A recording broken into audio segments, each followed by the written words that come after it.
साथियों, आप देख रहे हैं श्याम न्यूज लाइव और मैं हूं आपके साथ श्याम किशोर यादव। आज शिक्षक संघ के अध्यापकों द्वारा एक एसडीएम को ज्ञापन देते हुए शिक्षकों ने मांग की है जो क्षेत्र में चल रहे बिना मान्यता प्राप्त विद्यालयों पर अंकुश लगाने के लिए ज्ञापन दिया गया है।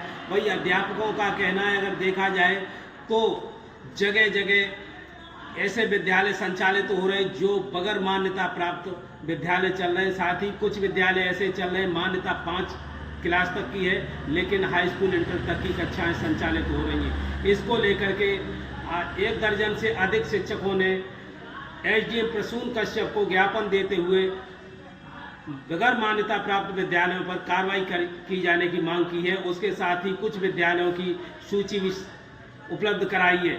आगे हम बात करेंगे शिक्षकों ने क्या बताया, आइए सुनिए खबर के माध्यम से।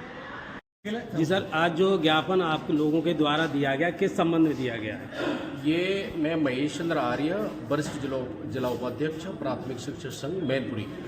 आज घिरोर विकासखंड में चल रहे तमाम ऐसे विद्यालय जिन्हें मान्यता नहीं है और कक्षा 5 तक की भी मान्यता है, लेकिन कक्षाएं चल रही हैं 6वीं से लेकर के 12वीं तक।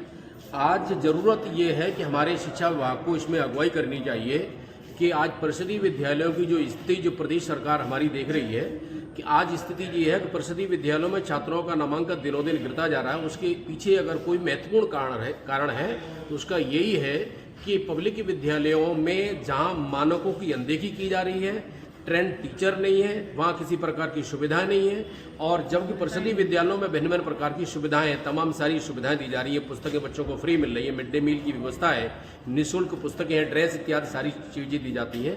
उसके बावजूद भी इन पब्लिक विद्यालयों में मान्यता न होने के बाद में और ऐसे कक्षा संचालित हो रही हैं ये बहुत ही निहायत गलत है, और इन्हीं की वजह से परिषदीय विद्यालयों का नामांकन दिनों दिन गिरता चला जा रहा है।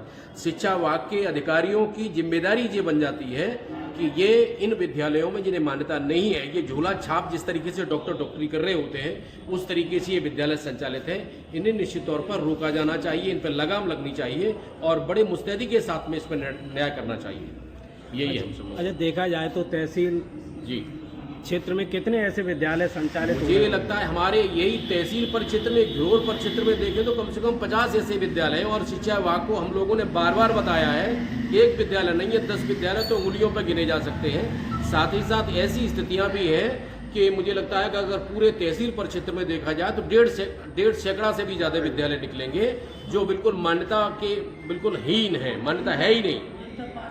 5वीं तक की मान्यता है और कक्षा 10वीं तक और धड़ल्ले से चल रहे हैं। और आजकल पोर्टल पर जो व्यवस्था की गई है उसमें ये किया गया है कि हमारे विद्यालयों से जो बच्चे पास आउट होकर के निकलते हैं वो इम्पोर्ट किए जाने चाहिए किसी मान्यता प्राप्त विद्यालय में या किसी सरकारी विद्यालय में।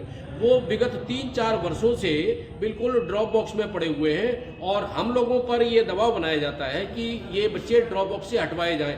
शिक्षा विभाग के ही अधिकारी ये कहते हैं कि ऐसा करिए कि उनके विद्यालय जो जिन्हें मान्यता नहीं है उस मान्यता नहीं वाले विद्यालयों की हमें सूची दीजिए, ताकि हम उन्हें सब ये पता कर लें कि वो किस विद्यालय में अटैच किए गए, वहाँ से साठगांठ करके किसी प्रकार से बच्चों को ड्रॉप बॉक्स से हटा दिए जाए। इस प्रकार की क्रियाएं हैं जो वास्तव में गलत है, बिल्कुल बेकार की है और परिषदीय विद्यालयों की रीढ़ तोड़ने वाली है। और जब सरकार इतने योग्य और सक्षम अध्यापकों को नियुक्त करके और उनकी योग्यता का वास्तविक लाभ नहीं उठा पा रहे हैं हम सब लोग मिलकर, तो ये बहुत गलत है अपने आप में।